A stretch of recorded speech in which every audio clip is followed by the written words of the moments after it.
Hey guys, Tony here. So Coinbase just IPO'd. It did open up at around 380, 381. Currently trading at 410. I am going to be staying far away from Coinbase. I was expecting it to actually trade or open at around 350, not this high.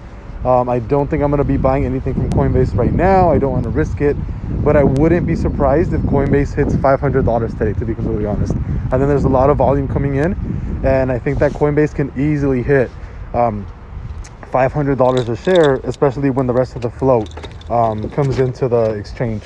So keep an eye out for Coinbase.